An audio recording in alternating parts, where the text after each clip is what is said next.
क्या TikTok India के अंदर वापस आ चुका है? क्या टिकटॉक की इंडिया में वापसी हो चुकी है? जी हाँ, कुछ यूजर्स की माने तो वो ये कह रहे हैं कि टिकटॉक इंडिया में अब फिर से ओपन हो चुका है। जी हाँ, टिकटॉक का जो होम पेज है और जो वेब पेज है अब वो खुलने लगा है इंडिया के अंदर।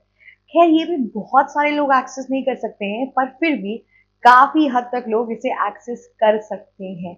एक बहुत बड़ा सवाल पैदा हो रहा है कि क्या अब पबजी भी वापस आ जाएगा, और वो अन्य चाइनीज ऐप जो 2020 में इंडिया ने बैन किए थे। करीबन मैं आपको बता दूं 60 से ऊपर तक के ऐप्स को इंडिया में बैन किया गया था। क्या वो सारे ऐप्स वापस आ जाएंगे इंडिया में, जब इंडिया और चाइना की दोस्ती इस वर्ष पे जा रही है, एक अच्छा मोड़, एक नई शुरुआत ले रही है? क्या ये सब कुछ वापस आ जाएगा? ये बहुत बड़ा सवाल इस टाइम पे यूजर्स के मन में अभी चल रहा है। पर उसके पहले टिकटॉकर्स के मन में जो लड्डू फूट रहे हैं उसका तो कोई जवाब ही नहीं, क्योंकि टिकटॉक से एक आदमी एवरेज सालाना जो अच्छा कंटेंट क्रिएटर है महीने का लाख लाख रुपए से लेके 50 लाख या 60 लाख 70 लाख इतना तक कमा लेता है। उन लोगों के रोजगार पे काफी हद तक प्रॉब्लम आई थी। हालांकि बहुत से लोग अभी भी वीपीएन यूज करके और सारे कंट्रीज के अंदर वो अभी भी टिकटॉक वीडियोस बनाते हैं और चीजें करते हैं, पर भारत के अंदर अब उनका यूजर बेस बैन हो चुका था और यूजर बेस भी खत्म हो चुका था। अब ये जो नई शुरुआत है कि टिकटॉक क्या वापस आ गया है, इसके वजह से फिर से ये पूरी इंडस्ट्री रिवाइव हो सकती है और काफी हद तक डिजिटल कंटेंट भी मिल सकता है, नया रूट मिल सकता है सोशल मीडिया में। जहां यूट्यूब, एक्स, व्हाट्सएप और भी जितने ऐप्स हैं, लिंक्डइन वगैरह, इन सब के बाद टिकटॉक भी एक अच्छा स्रोत हो सकता है अपने आप को एडवर्टाइज करने का। कंपनीज वहां पे भी जाएंगे और एक काफी बड़ा बिजनेस प्लान बना सकता है टिकटॉक इंडिया के लिए। पर जब गवर्नमेंट ऑफिशियल से ये पूछा गया कि क्या ये खबर सच है या झूठ है, तो गवर्नमेंट ऑफिशियल्स ने बोला ये खबर झूठ है और मिसलीडिंग है। जी हाँ दोस्तों, निराश होइए मत, ये खबर झूठ है। अभी भी ऐसी कोई गाइडलाइंस नहीं आई कि टिकटॉक पर से बैन हट सकता है इंडिया में। पर जिस हिसाब से इन दोनों की दोस्तियां चल रही हैं ऐसा हो भी सकता है, क्या पता ये चीज आने वाली हो।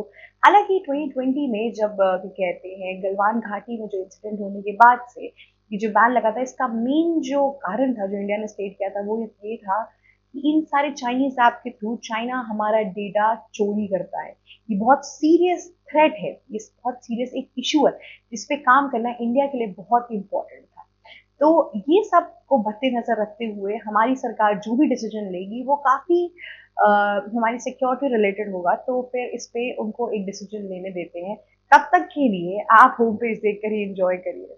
नेक्स्ट जो हमारा एक बड़ा सवाल इस टाइम पे खड़ा हो रहा है कि क्या जो इंडिया और चाइना के बीच में प्रोमिनेंट इश्यूज हैं, उन सब चीजों की वजह से कहते हैं इंडिया और चाइना की दोस्ती कितना दूर ही चल पाएगी। जी हाँ, अगर आप ध्यान से देखिए तो इंडिया और चाइना बहुत अरसे से एक इनडायरेक्ट दुश्मनी पाल कर उन लोगों ने रखी हुई है और काफी कहते हैं इंडिया के दुश्मन जैसे पाकिस्तान भी चाइना के एक बहुत घनिष्ठ दोस्त है।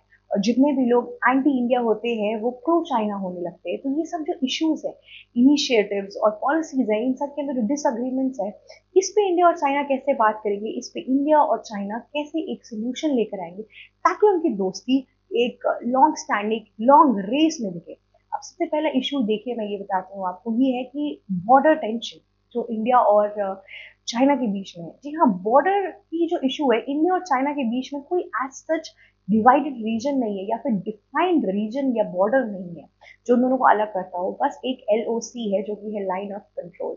अब इसमें प्रॉब्लम क्या है कि वो 34 किलोमीटर तक ही है। अब इसमें बॉर्डर सिक्योरिटी नहीं है। गलवान घाटी का जो इंसिडेंट हुआ उसके बाद से दोनों देशों ने ये सोचा कि हम अपने सैनिकों को उन दोनों कहते हैं बॉर्डर से हटा देंगे, क्योंकि इंडिया के करीबन 20 सैनिक तक की मौत हुई थी उस पूरे कॉन्फ्लिक्ट के अंदर। तो इस टाइम पे एक डिफाइंड बॉर्डर की बहुत जरूरत है, वरना ये दोनों कंट्रीज एक दूसरे कंट्री में इन्वेड करते रहेंगे, इंफ्रास्ट्रक्चर बिल्डअप करते रहेंगे। जैसा कि आपने सिमिलर वे में अरुणाचल प्रदेश में देखा था, जहां पे चाइना 10 किलोमीटर तक आगे आ गया था, उन्होंने अपना घर बनाना शुरू कर दिया था, बेसिस बनाना शुरू कर दी। तो ये बहुत प्रॉब्लमैटिक सिचुएशन है। किसी भी दो कंट्रीज के बीच में उनका बॉर्डर डिफाइन होना बहुत इंपॉर्टेंट है। दूसरा एक बहुत बड़ा रीजन है पाकिस्तान और चाइना की दोस्ती, ये जो इन दोनों के बीच में बहुत टाइम से एक लॉन्ग स्टैंडिंग फ्रेंडशिप चली आ रही है, ये बहुत ही ज़्यादा इंडिया के लिए डिस्टर्बिंग टॉपिक है, क्योंकि पाकिस्तान और इंडिया के हालात बहुत बदतर हो चुके हैं। स्पेशली ये जो पहलगाम अटैक हुआ है इसके बाद से एक तरीके का हमने एक मिनी वॉर भी देखा है इंडिया और पाकिस्तान के बीच में। ऑपरेशन सिंदूर नामक जो हुआ था सब कुछ, ये सब के बाद से चाइना जो कि पाकिस्तान का बहुत अच्छा दोस्त है और अब इंडिया चाइना का दोस्त बनने वाला है, तो ऐसे बहुत से मीटिंग संगठन और चीजें होंगी जहां पे क्या पता इन दोनों के रिलेशंस में भी एक इफेक्ट आए, चीजें आए, और क्या पता इंडिया को बहुत चीजें माननी पड़े जस्ट बिकॉज चाइना को उसे अपना दोस्त बनाना है, एक एलाई बनाना है। तो ये सब चीजें भी हैं। सबसे पहला है, जो सबसे डिस अग्रीमेंट वाली चीज है, वो है सीपेक। चाइना का जो सीपेक रूट है वो पीओके से होके जाता है, और पीओके इंडिया के लिए एक बहुत ही क्या कहते हैं दर्दनाक और बहुत ही डिस्टर्बिंग एरिया है, क्योंकि उसकी वजह से पूरा कश्मीर डिस्टर्ब रहता है। मिलिटेंसी की सिचुएशन कश्मीर में ज्यादा रहती है। हमारी इतनी आर्मी फोर्सेस वहां पे पाई जाती है। ये काफी इम्पोर्टेंट इशू है इंडिया के लिए, जो कि काफी वाइटल थ्रेट में भी माना जा सकता है। सेकंड है इनिशिएटिव जैसे BRI कि कहते हैं आपके ये सब जो इनिशिएटिव्स हैं, चाइना इसको फॉलो करता है, वेर एज इंडिया इसे फॉलो नहीं करता। इंडिया कहते हैं इंडिया मिडिल ईस्ट की जो रूट है उन सब चीज़ों को, उनके क्या कहते हैं पॉलिसीज और इन सब चीज़ों को फॉलो करता है। अब क्या चाइना इंडिया को इन्फ्लुएंस करेगा कि आप एशिया के ये जितने रूट्स हैं, ये जो पॉलिसीज चाइना बना रहा है, इन सब में अपना एक सहयोग दिखाए, अपना कंट्रीब्यूशन दिखाए, इन्हें यूज करने की कोशिश करें एंड एवरीथिंग। ये देखना काफी दिलचस्प होगा कि ऐसा क्या इंडिया अपने आप को मोल्ड करेगा इस तरीके से। दूसरा या फिर तीसरा एक इशू बहुत बड़ा ये है कि वाटर डिस्प्यूट।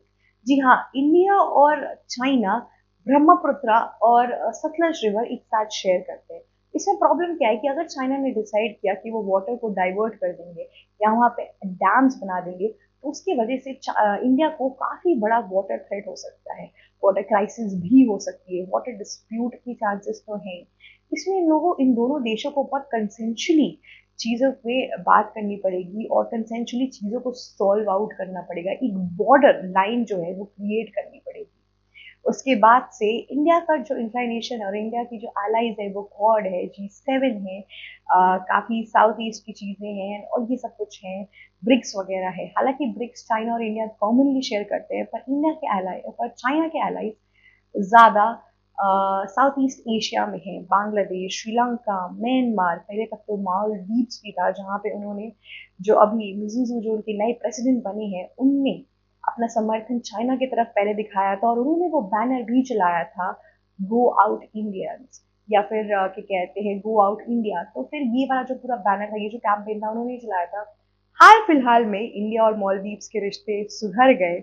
अभी उनके प्रेसिडेंट और पीएम मोदी की मुलाकात भी हुई, जहाँ पर आमने सामने बात भी हुई। तो ये सब चीजें भी एक तरफ हम देख सकते हैं, लेकिन इंडिया और चाइना को अपनी चीजों पे काफी काम करना होगा। उसके बाद से आता है हमारा ट्रेड। इंडिया एक डेफिसिट गैप में, जहाँ पे भारत क्या कहते हैं जितना सामान एक्सपोर्ट नहीं करता उससे ज्यादा सामान इंपोर्ट करता है, जैसे इलेक्ट्रॉनिक्स वगैरह हो गए, चाइनीज आइटम हो गए, फिर आपके कटलरीज, इन सब चीजों में अगर आप देखेंगे तो बहुत सी चीजें चाइनीज की जो चीपर दाम पे मिलती है वो इंडिया बहुत हद तक इंपोर्ट करता है। लेकिन ये जो गैप है इसको फुलफिल करने की जरूरत है, एक फेयर ट्रेड डील लाने की जरूरत है। ट्रेड डील ऐसे हो कि दोनों एक अगर 50-50 ना हो पाए तो 30 और कहते हैं 50 तो हो, या फिर कहते हैं 30-20 हो, या फिर 40-60 हो, कुछ ऐसा रेशियो बन के आए सामने, जिसमें इंडिया को भी मौका मिले अपने सामान, अपनी गारमेंट्स, मेडिसिन की सब चीजें बेचने का चाइना के अंदर। ये सब चीजें जो है, इन सब चीजों के बत्ते नजर में रखते हुए ये दोस्ती को कंटिन्यू करना चाहिए इंडिया को। काफी और भी चीजें हैं जिसपे काफी गौर फरमाने की जरूरत है। इंडिया और चाइना जो इस नए स्टेप की तरफ बढ़ रहे हैं इन सब चीजों में, हालांकि देखना काफी इंटरेस्टिंग होगा, क्योंकि शी जिनपिंग ने तो अपनी पूरा समर्थन इंडिया को दिखा दिया है। चाइना ने तो साफ साफ कह दिया है कि हम इंडिया की इस मुश्किल घड़ी में साथ हैं। अभी पीएम मोदी अगस्त 31 को चाइना भी विजिट करेंगे, जहां पे वो शंघाई की SHO जो कि क्या कहते हैं शंघाई कॉरपोरेशन ऑर्गेनाइजेशन समिट है, जिसकी प्रेसिडेंसी इस बार चाइना होस्ट कर रहा है। तो ये सब एक बहुत फॉर्चुनेट चीज़ है कि एक साथ सब कुछ हो रही है। इसमें पीएम मोदी का क्या एनालिसिस रहेगा, क्या चीज़ें रहेंगी, वो सब देखना काफ़ी इंटरेस्टिंग होगा। वहाँ पे व्लादिमीर पुतिन भी आएँगे जो कि रशिया के प्रेसिडेंट हैं। जहाँ जब आपके शी जिनपिंग, पीएम मोदी और व्लादिमीर पुतिन मिलेंगे तो क्या-क्या चीज़ें होंगी और ट्रम्प के ऊपर इस पूरी बात का क्या असर पड़ेगा, क्या इफ़ेक्ट होगा, ये देखना काफ़ी इम्पोर्टेंट रहेगा। हालाँकि अब देखते हैं कि इंडिया और चाइना अपनी इतने रेलेवेंट इश्यूज़ के बावजूद भी ये दोस्ती कैसे कंटिन्यू करते हैं। कौन-सा मिडल पाथ एस जयशंकर इस बार लेकर आएँगे इंडिया और चाइना के इस रिलेशनशिप के लिए। ये देखना काफ़ी दिलचस्प होगा और सारे जियोपॉलिटिकल अपडेट्स के लिए बने रहिए हमारे चैनल एबीसी हिंदी पर।